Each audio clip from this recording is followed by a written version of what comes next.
Master minds commerce చదవాలనుకునే 10th inter విద్యార్థుల తొలి ఎంపిక. సిరివెన్నెల సీతారామ శాస్త్రి గారి గురించి ఇన్ని అద్భుతమైన పాటలు సార్. అంటే ఆయన అందరికీ అద్భుతమైన పాటలు ఇస్తారు. మీ సినిమాలు ఇంకా బాగుంటాయి. ఈ ఇంటర్వ్యూ కోసం అంటే ఆ పాట నేను చాలాసార్లు విన్నాను. ఈ ఇంటర్వ్యూ కోసం మళ్ళీ ఒక్కసారి ఫీల్ కోసం విందామని ఒక పాట వింటున్నాను. ఆ పాటలో జన్మంతా నీ అడుగుల్లో అడుగులు వేసే ఉంటే నడకల్లో తడబాటైనా నాట్యం అయిపోదా. మీ సినిమా స్టోరీ మొత్తం సార్ ఆ 2 మాటల్లో చెప్పేశాడు. సిరివెన్నెల గారితో మీ ప్రయాణం అది చెప్పాను కదా, చాలా పార్ట్స్ తీయాలి ఆయన గురించి, నా గురించి ఏదైనా చెప్పుకోవాలంటే is one of the most, I'm missing him today, most closest person to me. ఏదన్నా పంచుకునేవాడిని ఆయనతోటి. మా జర్నీ గ్రేట్ జర్నీ, అంతా నిశీధిలో జరిగింది, అంతే రాత్రులు. అంతా రాత్రి ఆయన ఊదే పొగ మధ్యన జరిగింది. ఆ పొగని దేవుడికి పెట్టే దాని ఏమంటే పొగ ఉంటుంది చూడండి, హారతి. అలా ఉండేది చుట్టూ. వాటి మధ్యన కూర్చునేవాడిని నేను. ఎన్నో పంచుకున్నాం. ఆఖరికి మనసంతా నువ్వులో సీతారామ శాస్త్రి గారి క్యారెక్టర్ ఆయనే వేయాలి. ఓకే, మీరు వేయాలి శాస్త్రి గారు అన్న, వేస్తానని అన్నాడు ఆయన. దానికి ఆ సీన్లో ఆయన ఇచ్చిన contribution beautiful, not as an actor. అవును, పర్చూరి వెంకటేశ్వర గారితో పాటు డైలాగ్ ఇచ్చాడు ఆయన. ఎందుకంటే యాక్ట్ చేస్తా మేము ఇప్పటికీ గుర్తు నాకు. ఆ స్టేజ్ వెనక్కి వెళ్ళి నేను పర్చూరి వెంకటేశ్వర గారు, శాస్త్రి గారు, that was the first time ఆ ఇద్దరు లెజెండ్స్తో నేను కూర్చుని ఆ సీన్ రాయించుకుని తీరు రాయడం, వేడివేడిగా చిన్న బిట్ రాయడం, అక్కడ తీసుకెళ్ళడం, అక్కడ తీయించడం, మళ్ళీ రావడం, తీయించడం, ఆ సీన్ అట్లా జరిగింది. నేను ఆ సినిమాలో ఉన్న చాలా కీలకమైన థింగ్స్లో కాంప్లికేటెడ్ సీన్ని ఫస్ట్ ఒప్పుకునేది నా వైఫ్ అయితే, సెకండ్ ఒప్పుకున్నది ఆయనే. దాని తర్వాత అందరితో ఒప్పించాను ఆ సీన్ని. ఏం సీన్ సార్ అది? బీచ్ సీన్ అండి. బీచ్లో తన ప్రేయసికే తన ఐ లవ్ యూ చెప్తే కొడుతుంది. తన ప్రేయసే కదా, ఇద్దరు ప్రేయసి ప్రియులు ఎందుకు కొడుతుందని అందరూ అడుగుతున్నారు నన్ను. కానీ అమ్మాయి చెప్పాల్సి ఇతను కాదు, అతను. అదేదైనా కానీ ఉండే, అది ఇప్పుడు జనానికి మనం మాట్లాడుకునే జనానికి గుర్తుంటుందో తెలియదు అన్నీ. అది ఆయనకి ఎక్కింది, అది ఆయనకి ఎక్కింది, తర్వాత ఆదిత్యకి ఎక్కింది. ఫస్ట్ మా ఆవిడ, ఆ తర్వాత వీడిద్దరు. అలా మెల్లగా 15 రోజులు పట్టింది ఎక్కించడానికి. అప్పుడు తీసాం ఆ సీన్ని. అలా ఎన్నో జర్నీస్ జరిగినాయి మా మధ్యన. అంటే ఏది గుర్తుపెట్టుకోవాలో మాకే తెలీదు. చాలా జర్నీస్. పర్చూరి వెంకటేశ్వర గారితో దెబ్బలాట్లు జరిగాయి. సీతారామ శాస్త్రి గారితో దెబ్బలాట్లు కాదు. నేనేదైనా ఎందుకండి అదే దాన్ని గట్టిగా మాట్లాడినా, అలా కాదబ్బాయి, అట్లా ఉండేదే. So there are 2 different kinds of people total travelling in my life. ఎవరు డైరెక్టర్ ఈ సినిమాకు డైరెక్టర్, ఇంకో సినిమా డైరెక్టర్ ఉన్నా కూడా కామన్గా మేము మా మధ్యన జరిగేది అట్లాగే ఉండేది. అట్లాగా సార్ ఇంతకు మీరు చెప్పిన పాట పాడారు కదండి, ఆ పాట గురించి చెప్పాలంటే beautiful thing in my life sir. Beautiful thing in Seetharama Sastry గారి లైఫ్ ఆల్సో. ఆయన లైఫ్లో కూడా ఎప్పుడు చూడలే అట్లా, నా లైఫ్లో కూడా నేను ఎప్పుడు చూడలే. సిన్స్ ప్రభుదేవ వాజ్ న్యూ, అతనికి ఇదంతా విచిత్రంగా అనిపించింది. అది ఏంటంటే అక్కడ ఆ పాట ఆకాశం తాకేలా పాట కదా మీరు పాడింది. అవును, ఆకాశం తాకేలా పాట అదేంటో తెలియదు. ఆ పాట కావాలి.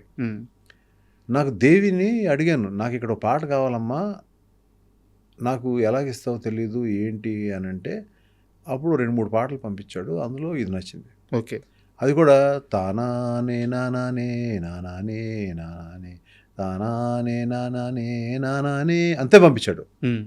ఆ చిన్న బీట్ వేసి పంపించాడు. ఎందుకంటే తనకి తెలియదు సిచ్యువేషన్ కరెక్ట్గా. ఇందులో 3-4 పంపిస్తే ఇది నాకు నచ్చింది. ఓకే, ఇది కనపడుతుంది సినిమాలో అని అనుకుని శాస్త్రి గారి దగ్గరికి వినిపించాను. ఇది ఎందుకు వినిపిస్తున్నారండి అన్నాడు. ఫస్ట్ టైము నాకు ఆయనకు మధ్యన వైరం కాదు, ఒక సరైన అండర్స్టాండింగ్ జరిగింది ఫస్ట్ టైం అది, ఆ పాట విషయంలో. ఎందుకంటే అది చాలా అంటే ఒక అతీతమైన పాట అది. అంటే ఒక అతీతమైన పాటని అది ఏది అర్థం చేసుకోలేదంటే ఏది లేదు. ఈ ఒక్కటే అర్థం కాలేదు దానికి. మా ఇద్దరు లైఫ్లో అర్థం కానిది ఒకటే, వెరీ ఫ్రాంక్లీ. అంటే నువ్వు సిచ్యువేషన్ ఏంటి అని నాకు తెలుసు కదా, అక్కడ పాట ఎట్లా వస్తుంది, ఏం రాయాలి నేను, లాగుద్దేమో పాట, ఎందుకు అక్కడ పాట అనేది డిస్కషన్. ఆయన స్టోరీలో కూడా ఇన్వాల్వ్ అయ్యారు బాగా. ఖచ్చితంగా ఉంది. That is the first situation we faced. Like ఆయనకు అర్థం కాలేదు అనేది నాకు అర్థం అవుతుంది, ఆయనకు అర్థం కాలేదు. సరే శాస్త్రి గారు, నేను చెప్తాను, నేనేం చేయాలో చెప్తాను, నేను మళ్ళీ వస్తానని చెప్పాను. సరే మేము వెళ్ళిపోయాము. ఆయన పాటకి ఆయన వేరే పాటలు రాసుకుంటారు, లేకపోతే మంద ఇంకో పాట రాస్తున్నారు. వీ వెంట్ టు అరకు 3-4 సార్లు వెళ్ళినాం, అందులో ఒకసారి వెళ్ళినప్పుడు నేను ప్రభు బాగా దగ్గరగా మూవ్ అయ్యాడు. ప్రభు ఇట్లా ఉందో పని చేద్దాం ప్రభు, మనం తీసేద్దాం పాటని, షూట్ చేసేద్దాం అని ఇద్దరం కలిసి, ఇందులో ఇలా ఉంది కాబట్టి ఇది మాంటేజ్లతో తీసి, ఇది మాంటేజ్. మేము ఇద్దరం కలిసి ఇక్కడి నుంచి ట్రావెల్ అయినప్పుడు ఫ్లైట్లో వెళ్ళాము, ట్రైన్లో వెళ్ళాము గుర్తులేదు. మొత్తం అతను హింస పెట్టేశాను, అతను నన్ను హింస పెట్టేశాడు. ఇద్దరు కలిసి ఒకరిలో హింస పెట్టుకుంటా మొత్తం పాట అంతా చేసుకుని వెళ్ళి, అక్కడ కూడా ముందే పెట్టద్దు, ఒక 2-3 రోజుల తర్వాత పెడదాం అని వేరే సీన్లు తీస్తా ఈ పాటను అనుకున్నాను. మధ్యలో గ్యాప్లో లంచ్, అతను భోజనం చేస్తూ ఉంటే ఇక్కడ ఇది ఉంటే బాగుంటుందా అంటే ఇలాగా అలా ఉంటే బాగుంటుంది, భోజనం ఇక్కడే పెట్టేవాడు, ఇక్కడ విసుకునేవాడు కాదు పాపం. అవును సార్ అలాగే అతని సైడ్ నుంచి కాంట్రిబ్యూషన్ తీసుకున్నాను, నా సైడ్ నుంచి కొంత. హీరో వెళ్ళి ఒక చిన్న బర్డ్ పారిపోతుంటే బర్డ్ పట్టుకునేవాడు, అది పట్టుకునేవాడు, ఇది పట్టుకునేవాడు, ఇవన్నీ చేసాం. అక్కడ ఏదో అతని సైడ్ నుంచి కాంట్రిబ్యూషన్ అన్నారే మీరు, కొంచెం లుంగి ఇలాంటి వస్తుందని చెప్పి ఇద్దరు కలిసి లుంగి వస్తూ ఉంటే ఇలా చూడడం. అతను కొంత చెప్పాడు, నేను కొంత చెప్పాను. అతను మాస్టర్, గొప్ప మాస్టర్ అతను. మేక డెలివరీ అవుతుంటుంది అప్పుడు, అది వేరే కథ, అది వేరే, అది ఇందులో లేదు, అది ఇందులో లేదు. అదంతా మొత్తం రాసుకున్న తర్వాత వి స్టార్టెడ్ షూటింగ్ ఇట్. ఆ షూటింగ్ అంతా కూడా తానా నేనా అనేది వస్తూ ఉండేది. వీళ్ళందరూ చూసారు, తానా ఎంతసేపు చేస్తారు, ఇవన్నీ తీసాను. అయిపోయిన తర్వాత ప్రకాష్ రాజ్ గారు వచ్చారు, ఆ మొత్తం ఎపిసోడ్లు అయిపోయింది, తీసాం, పక్క వెళ్ళిపోయింది. So it went Hyderabad. అప్పుడు ల్యాబ్ ప్రాసెసింగ్ ఉండేది కదా, అది చేసి పెట్టండి, మేము అక్కడికి వచ్చినప్పుడు చూస్తామన్నాం, ఏదో అన్నాము. ఇక్కడ ప్రకాష్ రాజ్ గారితో ఒక ఇంపార్టెంట్ సీక్వెన్స్ తీస్తున్నాం, కారం సీక్వెన్స్ ఏదో. అవును. తీస్తున్నప్పుడు నేను ఇక్కడ ఒక చిన్న మేకపిల్ల ఏంటానికి ఇబ్బంది పడుతుంది, దాంట్లో చాలా ఉన్నాయి మేకపిల్లలు. నేనేదో ఇక్కడ కూర్చున్నాను, అక్కడేదో అతను సీన్ ఎక్స్ప్లెయిన్ చేస్తాడు ప్రభు, ఇక్కడ మామూలుగా చూశాను, జస్ట్ ఇబ్బంది పడుతుంది. ఆ ఒక్క క్షణంలో ఐడియా వచ్చింది, ఇది ఆ ఇద్దరు లవర్స్ ఎవరైతే దూరంగా ఒకే ఇంటి దగ్గర, అటు మేడ మీద అమ్మాయి, ఇక్కడేమో పొలంలో ఈ అబ్బాయి ఉన్నారు ఆ దూరం, వీళ్ళిద్దరు కలిసి ఇక్కడ వచ్చి చూస్తే చాలా హృదయంగా ఉంటుంది అనేది ఒక్క సెకండ్లో థాట్ వచ్చింది. ఆ రోజు త్రిష లేదు, ఆ అబ్బాయి ఉన్నాడు. మరి త్రిషలాగా ఎలా తీయాలి, ఇక్కడి నుంచి అరిచాను, సిద్ధు ఇక్కడ రా అని. అతనికి అర్థం కాల, ఎందుకంటే ఆ సీన్లో ఇన్వాల్వ్ అయి ఉన్నాడు, ఎందుకంటే కారం తీయాలి కదా, అదేదో ప్రాక్టీస్ జరుగుతుంది అక్కడ. రా ముందు అన్నాను అతనికి, సార్ ఇక్కడ రా అరిచాను గట్టిగా, ప్రభు నువ్వు రా. అక్కడ ప్రకాష్ రాజ్ గారికి నేనంటే చాలా గౌరవం, పిలుస్తున్నాడంటే ఏదో కారణం, ఆయన వచ్చాడు. వీళ్ళందరూ వస్తే నేను చెప్పాను, నువ్వు వెళ్ళు, ఇలా వెళ్ళు. అప్పుడు అతను డైరెక్టర్ మర్చిపోయాను కాసేపు, నేను డైరెక్టర్ అనుకుంటున్నా. ఇలా వెళ్ళు, అది ఏంటది, దాన్ని పట్టుకుని చూసి ఇటు చూడు నా, ఇంకా నేను ఇక్కడ కూర్చుని ఉంటా, ఇక్కడ మీ ఇంకెంత చూస్తానంటే అన్నాడు. ఇక్కడ త్రిష ఉంది, నేను చూస్తావు, తర్వాత అక్కడి నుంచి బయటకు వచ్చావు, ఇది షార్టు అని చెప్పి ప్రభుదేవ్ చూస్తాడు. అతను కూడా అర్థం కావట్లా, టప్ప అది పడింది, తీసాడు. అతనికి అది మాంసం ముద్దది, అది పట్టుకున్నాడు. అతను ఏం ఫీల్ అవుతాడో తెలుసు నాకు. అది తీసామో షార్ట్ అయిపోయింది. 2 కెమెరాస్ ఉండే, ఇప్పుడు మా 2 కెమెరాలు తీసాం ఇమీడియట్గా. ఆ వేణుగారు, ఆయన నేషనల్ అవార్డు, ఆయనకి అంత ఫాస్ట్గా పని రాదు. రండి పరిగెత్తండి, ఇట్లాగే పరిగెత్తారండి అందరూ. అంటే ఎంతసేపు అయిపోద్ది కదా అక్కడ. అవును, మన టైం అయిపోయేలోపు అయిపోయిందండి. ఆడు వచ్చాడు, తీసాడు, అయిపోయింది. ఆ తర్వాత వారం రోజుల తర్వాత త్రిష వచ్చినప్పుడు అదే బట్టలు ఉండాలి, అది స్టిల్ తీపిచ్చాను, అదే ఫేస్ ఉండాలి, అదే ఇది ఉండాలి.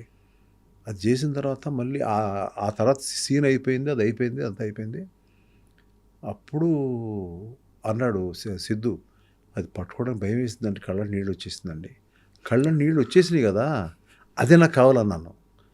దాని తర్వాత నెక్స్ట్ త్రిష వచ్చినప్పుడు, నువ్వు ఇక్కడ కూర్చో, ఈ ఇద్దరు చూస్తూ ఉంటారు, ఏం చూస్తూ ఉంటారు, ఏదో చూస్తూ ఉంటారు, అటు చూస్తూ ఉండు, కళ్ళ నీళ్ళు రావాలి నీకంటే. కళ్ళ నీళ్ళు ఎందుకు వస్తాయని అక్కడ ఏం చూస్తానంటే అప్పుడు నేను చెప్పాను, ఇలా జరిగింది, ఇలా జరిగింది, ఇలా జరిగింది. ఆ రష్ ఉందా అండి? రష్ ఎక్కడ ఉంటుంది? అవును. అక్కడ ఎక్కడో ఉంది అన్నాడు. రేపు చేస్తానండి, ఆ రష్ తెప్పించున్నది. ఫస్ట్ టైము ఆ అమ్మాయి అడిగింది, మీరు ఏముంటుంది చేస్తాను, అక్కడ ఈ స్పాట్ మీరు ఏం చెప్తారు చేస్తాను, దాన్ని నువ్వు ఎందుకు అడుగుతున్నాను అన్నాను. కాదు చూడాలంది. మంకు పట్టు పెట్టింది ఆ రోజు. అడవాడు చేసి అక్కడి నుంచి ఒక మనిషిని తెప్పించి అది రెడీ చేసి తీసుకొచ్చి ఇక్కడ పెట్టి అదేదో మొత్తానికి ఏ ఫార్మాట్లో చూపించాను నాకు గుర్తు. ఆ అమ్మాయికి చూపించిన తర్వాత అమ్మాయి చూసిన తర్వాత అమ్మాయి చేసింది అక్కడ. అప్పుడు డెప్త్ అర్థమై ఉంటుంది. లేదంటే అమ్మాయికి ఎలా అర్థం అవుద్ది? అమ్మాయి నేర్చుకుంది, యాక్టింగ్ నేర్చుకుంది. నువ్వు వస్తే అవుతుంటాలో అమ్మాయి యాక్టింగ్ నేర్చుకుని యాక్ట్రస్సే. ఆ డెప్త్ నేర్చుకుంది అమ్మాయి. అది చేసింది అమ్మాయి. అది మొత్తం ఒకే సీన్ లాగా ఉంటుంది, కానీ తీసింది వేరు వేరు. చాలామంది తెలియదు అది. స్పాట్ డిసిషన్ అంటారు కదండి. ఇటువంటి ఎన్నో జర్నీ సినిమాలు, ఆ సినిమా కాదు చాలా ఫిల్మ్స్లో. అసలు మీరు చెప్తుంటే సో ఈ ఫుటేజ్ అంతా తీసుకెళ్ళి ఆ రెండు కలిపెట్టడం ఒకేలాగా ఉంది. శాస్త్రి గారికి ఇచ్చారు ఇదంతా తీసుకెళ్ళి. సారీ చెప్పడం, ఇదంతా తీసుకెళ్ళి ఎడిట్ చేసి ఒక రఫ్ ఎడిట్ చేసి తానానే అనేది లూప్ చేసేదాన్ని మొత్తం ఒక 3 నిమిషాల పాటు చేసేదాన్ని. అప్పుడు శాస్త్రి గారిని అప్పుడు ఎడిటింగ్ రూమ్కి ఒకసారి రండి పిలిస్తే, ఆయన ఎప్పుడు పిలిస్తే వెంటనే వచ్చేస్తారు ఆయన. సరే ఏదో పంపండి కారు అన్నారు, ఏదన్నారు, మొత్తానికి కారు పంపించాను, వచ్చారు, కూర్చున్నారు. రాత్రి 1 గంటకి ఎప్పుడో అప్పుడు రెడీ అయింది. అప్పుడు ఆ టైంలో రాస్తూ ఉంటారు పాట. అవును, అది మందే రాస్తాను అనుకుంటున్నాను నేను. లోపల ఎడిటింగ్ రూమ్ తీసుకెళ్ళి లోపల చూపించాను. చూశాడు.